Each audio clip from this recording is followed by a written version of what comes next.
Ladies and gentlemen, Waldo Waldman. Waldo, welcome to the show. Welcome to Become Your Own Superhero.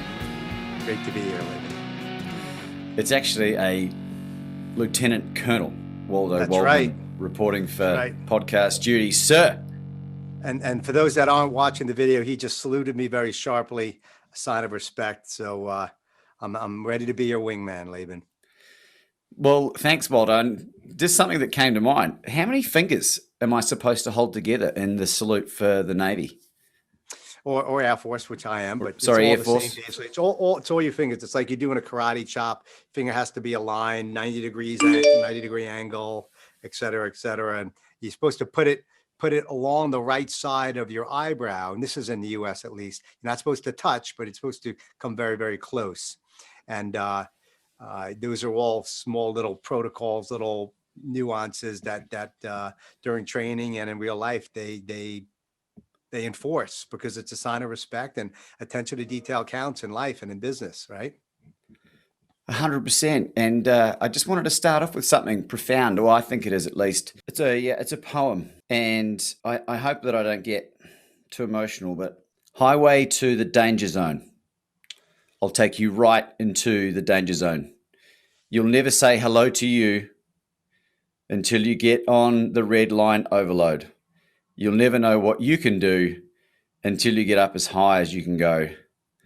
By Kenny Loggins. I got to ask you. We could have at least incorporated some of the music in here. Would have been much more impactful. But so my first question, Waldo, what's your favorite movie, Hotshots or Top Gun? Oh yeah, Top Gun is much better. And Top Gun was good. The older I get, it's more cheesier it is. And I saw it when I was 18 years old at the Air Force Academy. You know, my first foray into the military. A couple thousand cadets at Arnold Hall were watching it and fired up. And 4 years later, I was in the jet flying. So it was a really important, instigator to my career and a motivator. But now looking back, it is definitely Hollywood, although the Top Gun 2 that's going to be coming out in the next 6 months to a year is going to be supposedly a lot more realistic. But it was a story of somebody who overcome adversity and odds, and who had a passion and a drive and some headwinds along the way, but he had ultimate confidence. He understood that he had a dream and a passion, and he needed to train and fight and compete. And in the world today, every superhero has a villain. And the older I get, the more I realize that the villain is normally the inside. You can deal with the outside ones. You can outwork them. You can outthink them. But the headwinds, the mental issues, the lacking confidence, the negative self-talk, and you're familiar with all these things with your challenges that you've overcome, Laban. That is the biggest impediment to being a superhero in your life, and something that I work on every single day. Well, it's such a thrill, Waldo, to have you on the show today, because for me, and for anyone that knows me closely enough, like to fly in a jet fighter has been on my bucket list really ever since I can remember. And I thought the only way that I could do it was to go to the USSR or Russia rather, and hire or jump on one of the MiGs that they have. But you've been flying a huge range of aircraft in your wonderful decorated career, but I'd love to explore the F-16 just for a little bit, for people that don't know about planes or don't know about what it is that you do. And just to give people a little bit more context, Waldo's a Hall of Fame speaker, which last count, I think there might be just over a couple of hundred people in the whole world that have been privileged enough to be inducted into the Hall of Fame, if I'm not mistaken. You're a New York Times best-selling author with your extraordinary book, Never Fly Solo. And there might be some opportunities to get your hands on some of Waldo's material at the end of the podcast, so stick around for that. Keynote speaker, executive coach. You're a father. You're a twin. What does your brother do for a job? Identical twin. He's in sales, commission only. Runs his own consulting firm. He's an outsourced sales rep for a big merger and acquisition company, and he has a team and makes his own way and digs his own well and loves it. He and I joust back and forth on the deals we close, and he also trained me a lot when I transitioned from the military. I got my MBA and went into sales, and Dave helped me out tremendously. So very similar, but we're also very different. So We're best what's friends. harder? What's harder, being shot at with a surface-to-air missile or being rejected from a sale? Yeah. Well, I did had 4 missiles shot on me on one mission, and I must say the missiles were a little more difficult. Although I get pissed off a lot when I lose a sale. And by the way, if you're in business and you listen to this, which I assume most people are, if you lose a sale and don't get ticked off, find another career. You should be upset. This is competition. You got to love the fight. And in that anger and resentment that we all have when we lose, sometimes we deserve it. Some people who lose aren't worthy of winning because they took the prospect for granted. They didn't prepare. They didn't put in the hard work. And so honor your losses. But if you felt that you really earned it, you should get upset and then learn the lessons and then move on and get back in the cockpit and try to take out more targets. It's part of the journey that we have to enjoy. And my combat missions and all the flights that I've been on, I never liked getting my butt kicked from my teammates, right? Because it's all very competitive. You walk into a squadron, you want to be the winner, you want to be the top gun. But one thing that I always did was I befriended the best. My buddy Rob Kosieska, there's a picture of him in my office. He's my best friend. He retired as a 1-star general, and man, I always wanted to fly with him, and he kicked my butt all the time. But he spent so much time with me, coaching me how to get better. And that I love that. And I think it's important to spend time with people who are going to push you into that danger zone and who demand and command the best of you. Those are the type of wingmen in your life, those partners that you want both in the air and on the ground in your personal and professional life. There's something, I have a deep appreciation for the armed forces, the Navy, the Army. And it's sort of developed over the last few years, actually. It's really interesting, Waldo, how as I've spent more time focusing on myself, getting myself in better shape, being more disciplined, I have a deep appreciation. So I thank you for your service, firstly. I actually tried to join the Army in New Zealand, where I grew up when I was 17, but I'd just written off my father's car drunk and hit a parked car, had a carload full of mates. Thankfully, no one was hurt. But I aced all the entrance exams. It was just to be a grunt, and but they said, "Look, we can't accept you because of this thing. Can you reapply in 6 months?" And then I sort of found my way doing something else and never pursued it. But I wonder what my life might have looked like had I ended up, working my way up and getting the discipline that in hindsight, I really needed. And I suppose I want to know from you, Waldo, what is it about discipline that's so effective and so beneficial in our lives? I think discipline helps you differentiate. It helps you build confidence in yourself. One of the key things you needed to get into the academy where I went to school 4 years, which is a 33% washout rate. One of the key attributes to get into pilot training, where there was also a 33% washout rate, and becoming a fighter pilot, which was 33%. 1 out of 3 failed. And you can understand how at the end of the day, by the time you get into that F-16, the standards are so high and the crowd is very weaned out. You need that discipline, and discipline without commitment and the right disciplines is key. Many people are disciplined, but they really aren't disciplined on the right things. They're not doing the hard work. They're not really putting in the time necessary in the right areas to fulfill their obligations and their dreams, right? You may have been disciplined, but maybe you were more disciplined in partying with your friends and having a good time, which isn't a very uncommon thing for a young teenager or a young kid. But I like discipline because it's a metric between me and my competition, and it challenges me. I love challenge. It's why I flew this jet, and I'm holding up a picture for the people that don't see. It's a single engine F-16, single seat, single engine. And there's 2-seat models with an instructor in it, but this bad boy requires an extreme amount of discipline. And why do you need discipline, Laban, do you think, to fly this thing? Why do you think you need it? Well, lack of discipline means you're probably dead, be my guess. Yes, yes, it's an easy, simple way to do it. And that's exactly my point. You don't have discipline, you're dead. You're dead in your career, you're dead in the aircraft, you're dead in your relationships, right? And so the standards of excellence that we push ourselves, those superhero standards, those Top Gun standards that differentiate you, you need discipline to attain them, and you need hard work and effort. And so I like discipline. I like the challenge of accommodating a certain requirement and then measuring me against others. And when you measure against others, there's usually a reward. In sales, it's winning the deal. It's becoming a Hall of Fame speaker. It's being chosen over a competitor to give a keynote speech or be an executive coach. And it's also the return on that investment and the return on discipline that you get when you look at the body, the weight that you've lost, something that you're familiar with, the muscles that you build, the relationships that you earn because of having the discipline with my wife to shut up when I know I shouldn't say anything. And I made the mistake yesterday, by the way. I didn't say anything, but I got pissed off about something.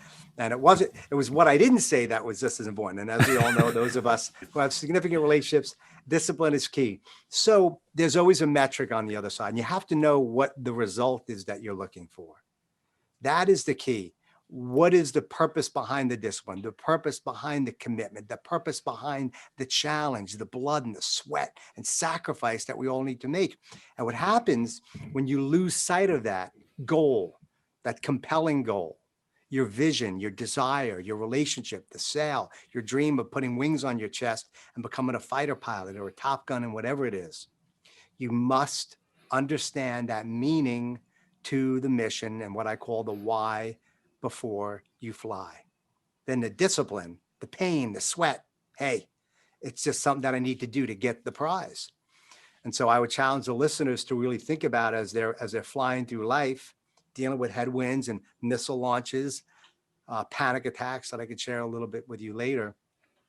The thing that'll keep you in the jet, that'll keep you disciplined, is having an unrelenting vision and compelling goal that keeps you aligned. And if you don't know what that is, you're going to be falling by the wayside and losing your wings and potentially getting shot down.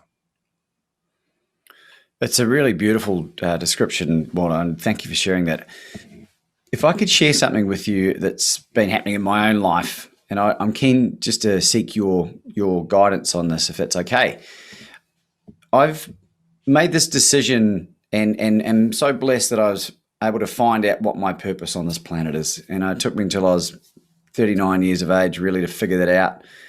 And I've gone through this 5-year transformation where the first 3 or so years were the mental, the health, that kind of thing. The last couple of years have been channeling that resilience and but particularly around finances and trying to find my way to try and balance everything to get to a point where I'm, consistently bringing an income to support the family and doing all these things. Right. And when I was reading your wonderful book, which I would highly recommend people get down and read, there was a quote there: "Beware of distraction disguised as opportunities." And I would love to know your thoughts on what that means to you. So that was a quote I actually heard from a good buddy of mine who mentored me when I first got into the speaking career. His name is Jim Ziegler. He's a certified speaking professional. He's in the auto industry, car dealerships. He's probably in his late 60s, early 70s, just overcame cancer of his throat, by the way, in the hospital. I thought he wasn't going to make it, but man, he came out and he's rocking and rolling. What an amazing man. Very cocky too, by the way, but he's earned that cockiness. He's earned that confidence, right? Because he's worked hard. So he taught me that phrase, and I use it in my life, and I share those concepts because there's many times in life where you will have an opportunity and something will come to you that's a distraction that will take you off target. Here's an example. Long story short, flying a mission, uh,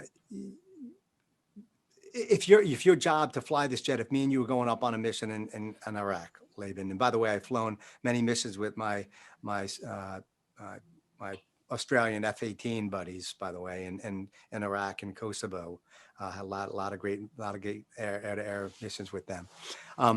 If we're flying and our job is to take out a bridge, that is a very strategic bridge that is a supply route for the enemy. And that's what we're briefed. And we start going after it. And we see another target of opportunity that along the way, some tanks, maybe a fuel depot, and we could just kind of roll in, take them out if we wanted to, and continue to the target. That potentially could be a distraction disguised as an opportunity. We could take it out, maybe gain some cool points, impact the mission. But if we roll in and there's an enemy aircraft that tries to shoot us down, or our bombs jam, or we don't put enough ordnance on the bridge that we were supposed to take out, now we're not being effective on the primary target. You must be focused on the thing that's going to move the needle the most.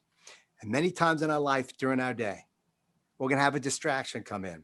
The email that pops up that commands your attention that you think is more important, or the phone call from your spouse asking A, B, and C, or a buddy, or saying, hey, Laban, I got a question, man. I want to blah, blah, blah. What are you doing, man?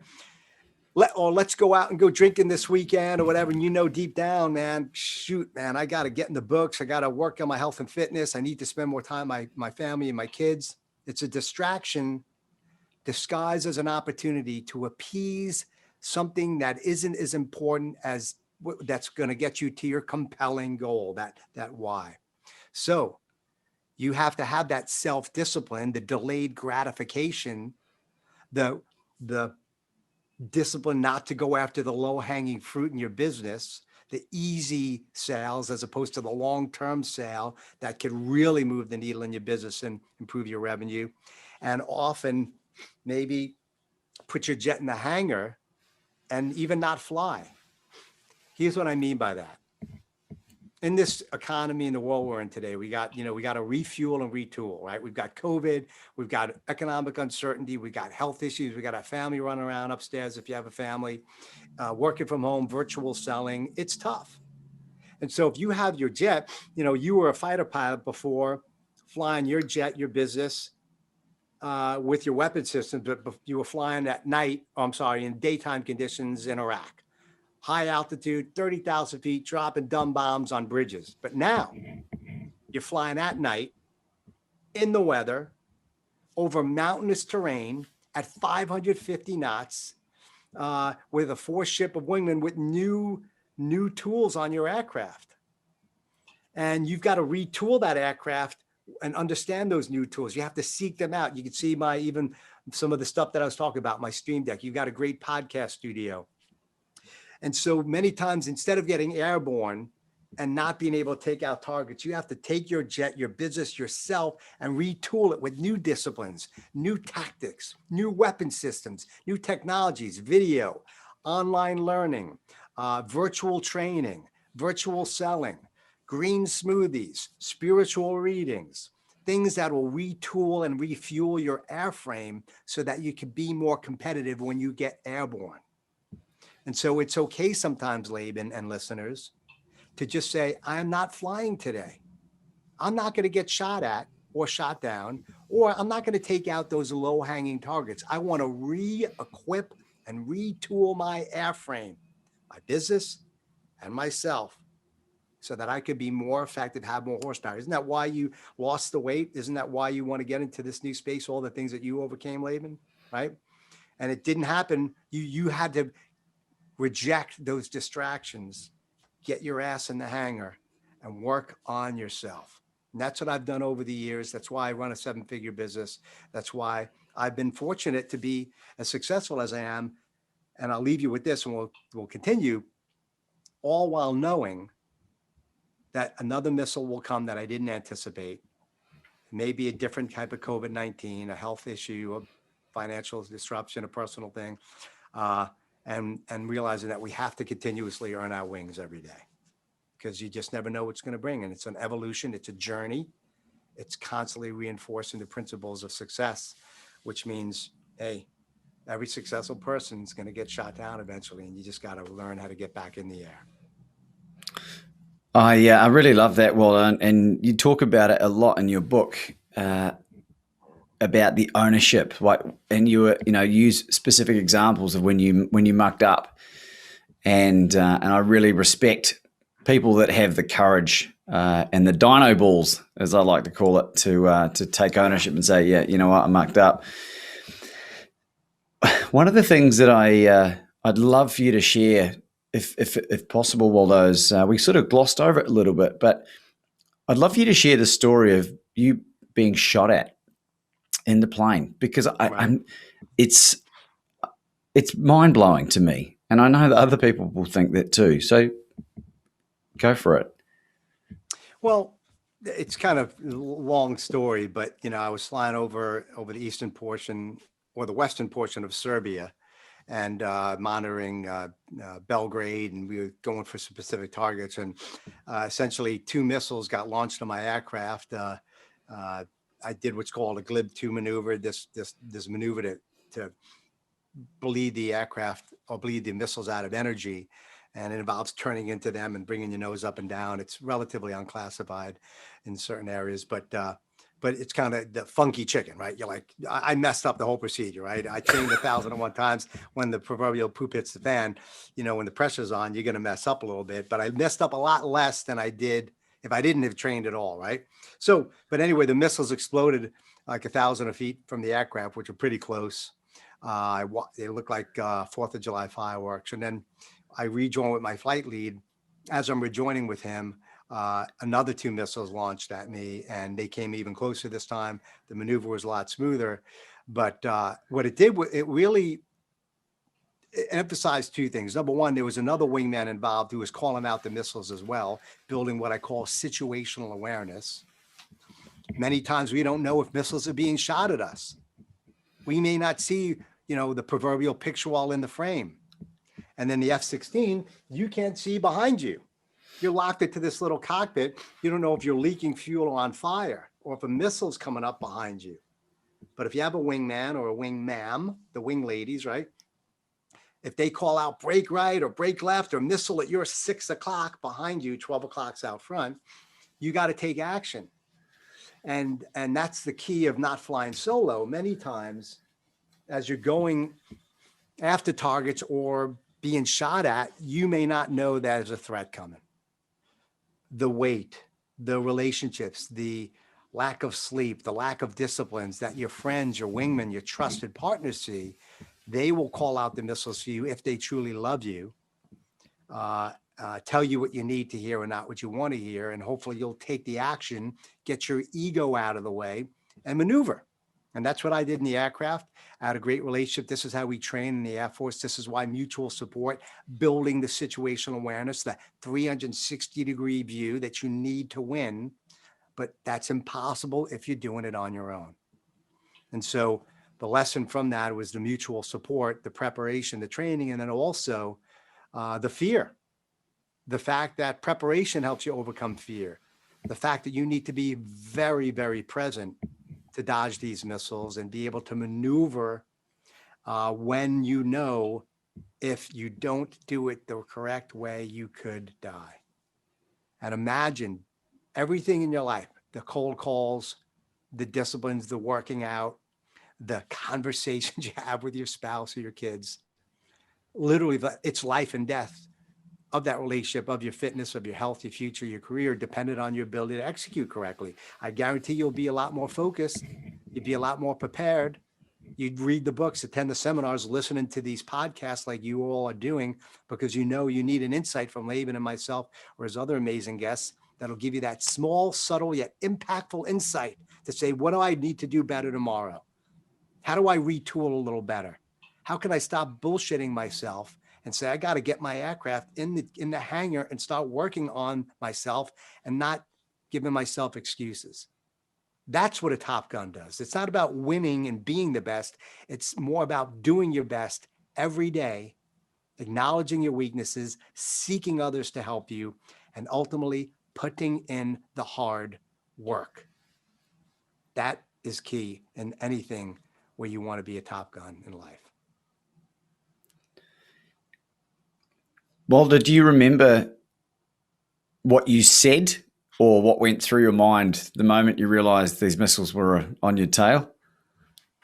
Uh, I defended. Yeah, I called out missiles in the air. Scar. I can't remember my call sign, but Scar 2, breaking right, missiles in the air. Right, my right, 3 o'clock. And then as he's talking about that, it didn't sound cool on the radios. Is that what you're getting at? No, no. I was just thinking I Yeah, would have been saying, holy fuck.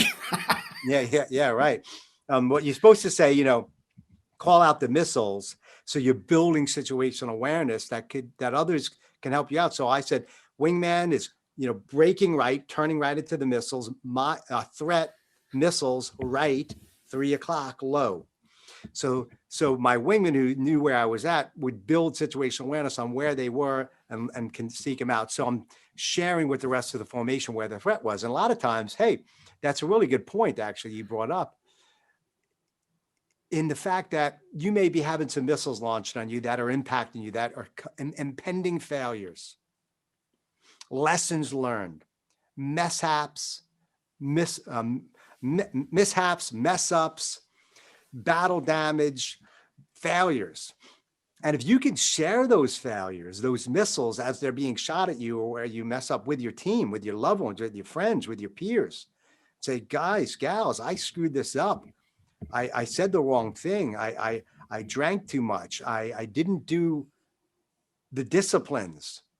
I failed in safety and accountability. And these are what the consequences. I got shot down. I lost a wing. I got a divorce. I lost the sale. My business is under. Or I lost the weight, gained the relationship, uh, seeked out teammates who were giving me advice, et cetera. So essentially share your victories and your defeats, your mishaps. And if you love other people, I think more today than ever, I think you'd agree with me that taking off your mask and sharing your vulnerabilities, you mentioned I'm in my book, I talk about most of my mess ups, the things that I screwed up with my relationships in the Air Force and in my life. That's where the lessons come. And the book is a flight plan for others not to make those same mistakes, but also to acknowledge the fact that, hey, we're going to make those mistakes. You're going to get shot at. You're going to hit the wrong pickle button, take out the wrong target, do a bad maneuver that's going to impact you and your family, but get yourself back in the jet after you learn the lessons, put in the hard work. And I think we should share our mishaps with each other more.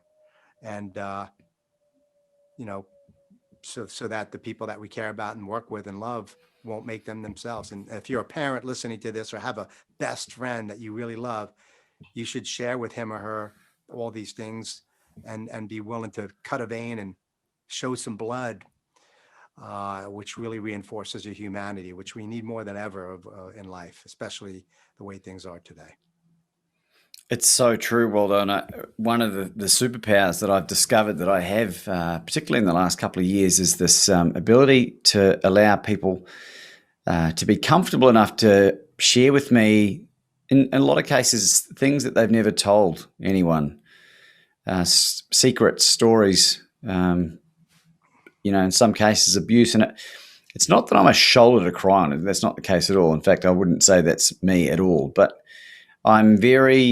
I've become super comfortable in sharing my own demons, and it's a really amazing strategy. It's not, well, strategy seems like it's calculated, but for allowing you to build much stronger connections with people, and for that, I'm really grateful. And I'm doing a presentation for a corporate client tomorrow, actually, and I was sort of racking my brains. I don't have a lot of experience presenting in the space. It'll be a mixture of in-person and virtual at the same time. So there's challenges there. I don't really use slides at all.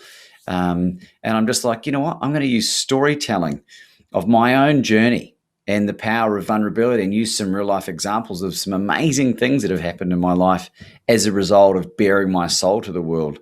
Right. And the more I share, Waldo, I'm not sure what you think about this, the more confident and the more fearless I become. What do you I reckon? think it's great. I think the humanity like I said, cutting a vein and showing your humanity. You know, most people are struggling. I don't care if you're a quote unquote successful, super wealthy person. We all have issues that we're insecure. I think most of the most fearful, insecure people are the ones who have a lot of material things, maybe money and quote unquote success, but they lack something in their life.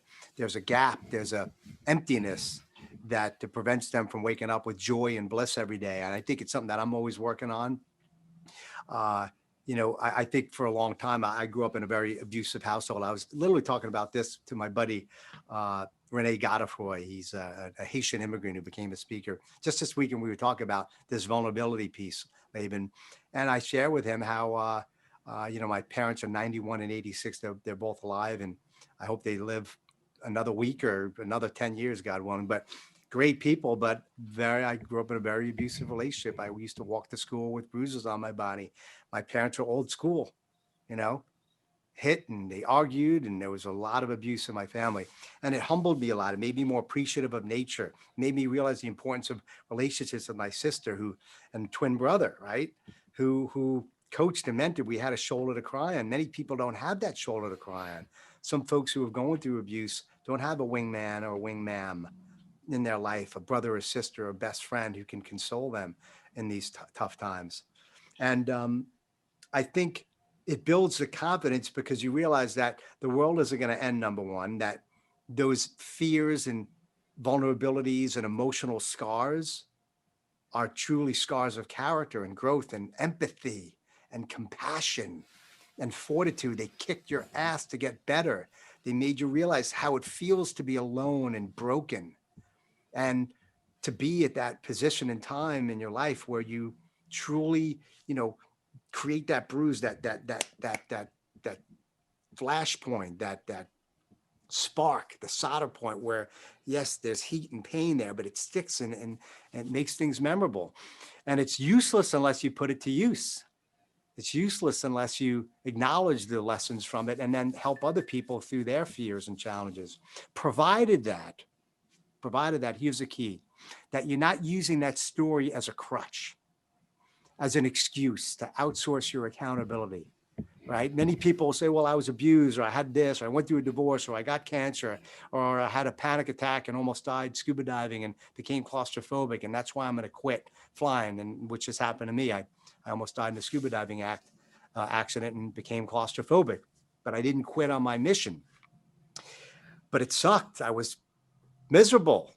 And I learned a lot about teamwork, about resilience, and the growth and confidence that happens on the opposite side of that fear and pain. So you have to build that confidence, and you're confident now, Laban, because you have went through the superhero journey. Folks like me have gone through the hard work. I've been through Gestalt therapy. I went through men's and women's courses. I went through assessments and painful, long, tedious work to create the person that you're seeing on this camera and you're listening to.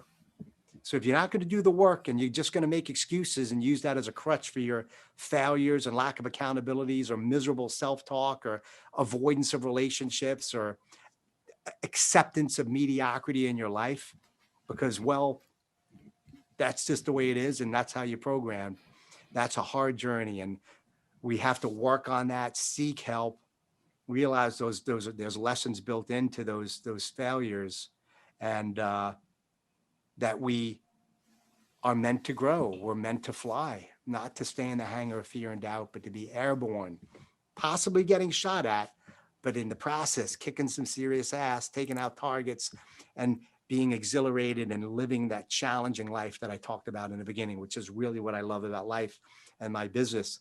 And meeting people like you, you pushed me and challenged me to be better than I was yesterday. And that's what it's all about, I think. It's so fascinating, Waldo.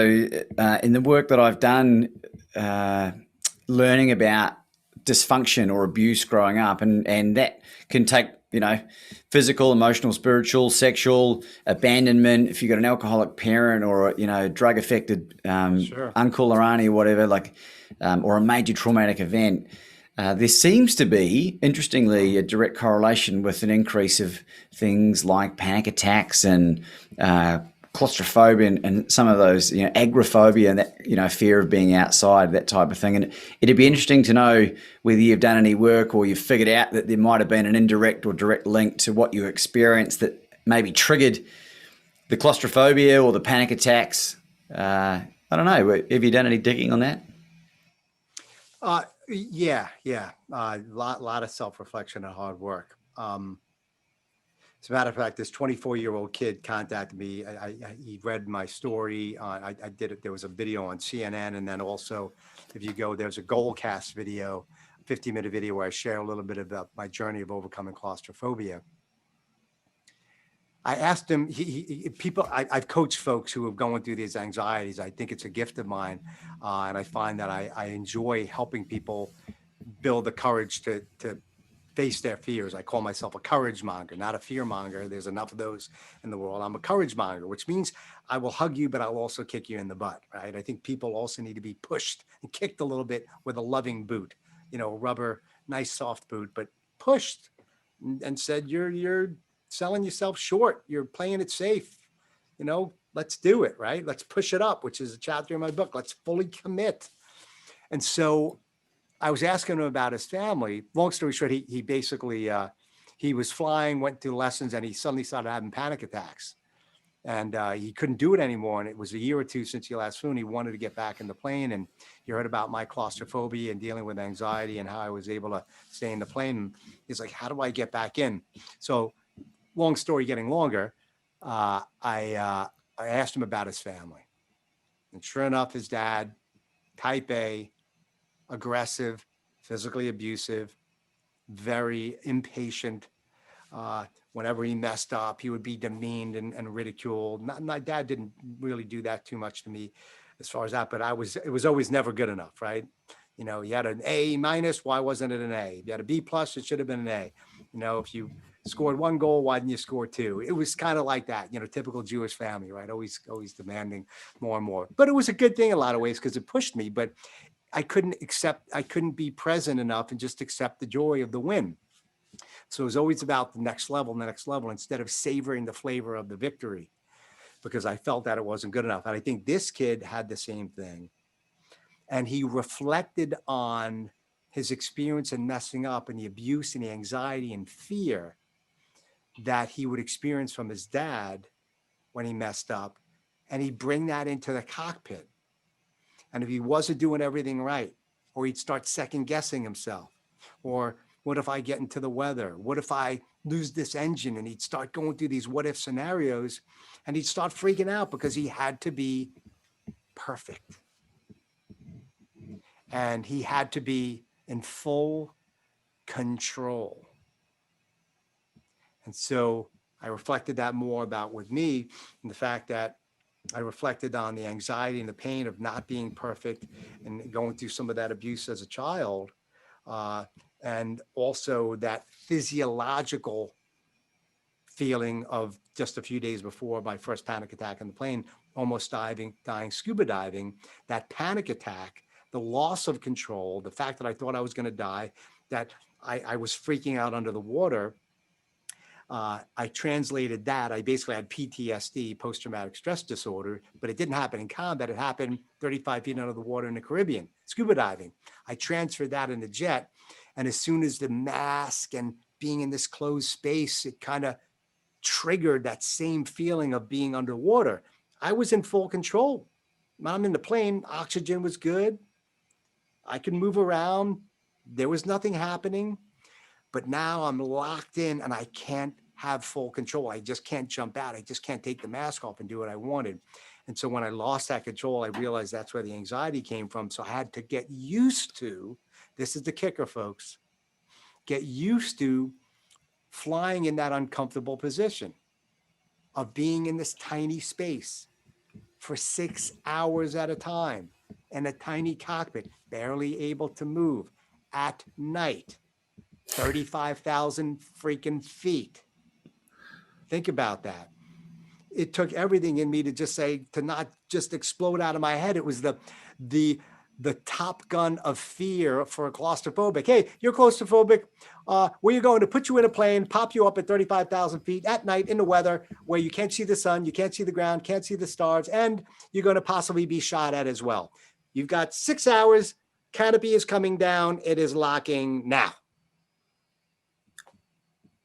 So I got used to being in that quote unquote danger zone. Your key to resilience, for those that are listening, it's not just your ability to bounce back, your ability to call a friend, to have that conversation that fills you up with encouragement, to smell a flower, to pet your cat, to get a good workout in and deal with your stress. It's about you, ma'am or sir, and you, Laban, to say, I'm going to put myself in a precarious situation, and I'm going to get used to that pain and fear and that claustrophobic / anxiety feeling that may come up. And I'm going to fly through it. And I'm going to hit the targets. I'm going to support my team, just like I did. I got so maniacally focused on serving and staying present that I became instructor pilot of the year out of 300 pilots, flight leader of the quarter out of 100 pilots in my squadron, voted best in the best. No one knew I had claustrophobia, just like no one knows that you may have your issues. So get used to the pain. Get used to flying through. You work out too, Laban, right? For those that work out, you know when you're on that treadmill or you're running or you're lifting a weight, and you're like, I just got to quit. And you get used to that heart pounding and you just want to stop and you just stick it there and just go another 30 seconds. You get used to that pain and it goes 30 seconds to a minute to 2 minutes and suddenly you're running a marathon. And it's because you're used to the pain. That's what resilience is about. Make the choice to fly, even though you know you may get shot at or have that panic attack. And you'll build that resilience and example and confidence that's aligned with courage that'll increase your chances of kicking ass when the missiles come. It's pretty damn cool, Waldo. It's deep shit, man. This is deep thinking. I only got this by like really thinking about my fears and pondering them and going deep inside. No one explained this to me. This is raw shit. This isn't fear from, I was afraid of dropping out, or I was afraid of failure, and this and I was rejected because I was gay or straight, or I'm a woman, or I'm white male, not getting. We all have our fears, and they're normal to have that. I'm talking real hardcore shit in your pants fear that I had to fly through. And that experience, that rawness, I think gives me the capability and confidence because I have the scars, and it's a very, very pensive, difficult journey to come up with this information. And I think that's part of the journey of life as we mature and get older and experience things. So it's the timing of this is really fascinating because I through a friend of mine, he's opening up a wellness center to help people that are recovering from motor neurone and cancer. And there was a hyperbaric chamber that I needed to test out for him. And so I jumped in there and it's a little bit bigger than a cockpit. Like you've got a bit more room to move your legs, but it wouldn't be that much bigger. And I was sitting up, so it's probably a very similar position. Took me to 1.3 atmospheres. And I got to admit, like I felt a little bit funny. And this isn't someone who typically experiences panic attacks or claustrophobia. I've never really experienced panic attacks that I'm aware of, or even claustrophobia. But I felt a little bit claustrophobic. But I was in there for an hour, and it was the first time I've been in one of these things in my life. I'm very fit. I've got a good VO2 max. I follow a ketogenic lifestyle. Blood flow is really good. And towards the last 10 minutes of the decompression part of the chamber experience, I really felt like I was going to have a panic attack. And I was just curious to know from a physical or a chemistry point of view, what's going on there? Do you have any idea, Waldo? Oh, goodness. Well, you know, when you have the panic attack, your pulse races, you start breathing faster and more shallow. Your body gets flushed, you get even a little bit dizzy. And what happens, it becomes a self-fulfilling prophecy. It kind of like snowballs into one thing because then you get into your head. get into your head and you start thinking about your heart and your breathing, and suddenly it starts going faster, faster, faster. I'm not an expert on the physiological components of that and why it does that, but I do know that what you focus on kind of tends to get exasperated. But I do know that once you distract yourself from yourself is when you can overcome the fear and anxiety. So do you have children, Laban? Yeah, Not you're yet, Waldo. recently, I'm yeah, working on you it. just engaged with you were sober and met the girl in Melbourne. Yes, I remember the The story now. beautiful Anna Yep, made it over. yep. Yeah. Now you love her more than anything other than your family, I assume, right? And whatever, right? You Oh, love the woman. she's, you'd love her too, Waldo, if you met her. Inside and out. Beautiful. That's great. And I know what that's like because I have a beautiful wingmate who's a compassionate, loving person and from the inside out. But if you, by the way, I'm afraid of heights too, right? And I don't know if you're afraid of heights, but I'm pretty afraid of heights. Are you afraid of heights? I don't know if I you live are. on the A 38th little bit. story of an apartment complex, and I can look over the balcony without getting wobbly knees. So I'm probably okay. I've bungee Yeah. jumped, I've skydived, so I can't be that fearful. Yeah. And I haven't bungee jumped nor skydived yet. And that's probably something I need to do to really deal with my fear. I'll But do one with you if it helps. the point is, who knows? We can do it in Australia. Maybe go off of Bondi Beach and get attacked by a shark or fight with the sharks. So, which is where, I have a scar right here, by the way. You see this scar? This little, hold on. He's just showing us his right arm here. Yeah, my Forearm. right arm. I got a scar on my wrist, and it's a vertical scar along my hand here. You can see it right there. Anyway, I can't. It's chunky. It's chunky. Anyway, but I was south of I was in Bondi Beach, but I was up more out of Noosa Head area. If you know where Noosa is, beautiful. And we're moving there. We're moving there. Yeah. That's my favorite city in the world. It's gorgeous, gorgeous. Oh my God, that's awesome, dude. And so I went surfing for the first time, fell off the surfboard, and the surfboard sliced my wrist. And I stayed in the salt water, and it caused this little scar there. So that's my Australian story. But what the heck were we saying about the what was the thing that we were talking about before I got? So if you are afraid of heights, if there's somebody on here that's afraid of heights, I had to jump off a 33-foot high diving board to graduate the Air Force Academy and become a pilot. You don't That's 10 jump, meters in the 10 10 meters over meters, here. right? Yeah. 10-meter board, 33 feet. I jumped the last of my class to do it because I wasn't going to let 33 feet stand between me and living my dreams. That kind of helped me overcome my fear of claustrophobia, because I knew in order to earn the right to talk to my kid and be the example of leadership and be that courageous leader, I had to go through that crucible.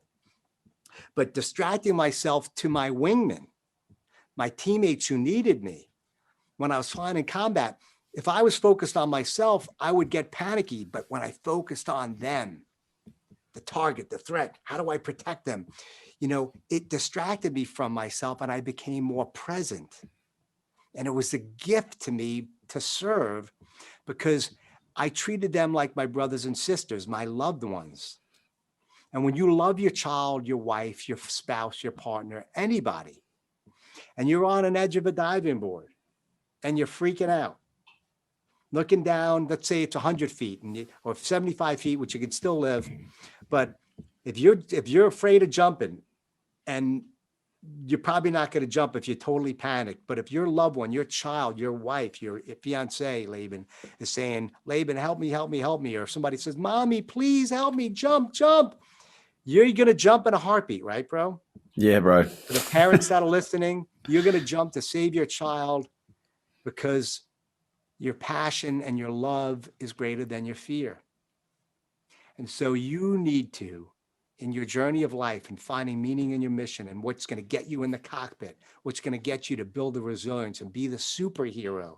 And superheroes are normally superheroes because they're saving others. They're superheroes for others, not just for themselves. Everyone from Superman, Spider-Man, they're saving the day. They're jumping off of diving boards because they see you.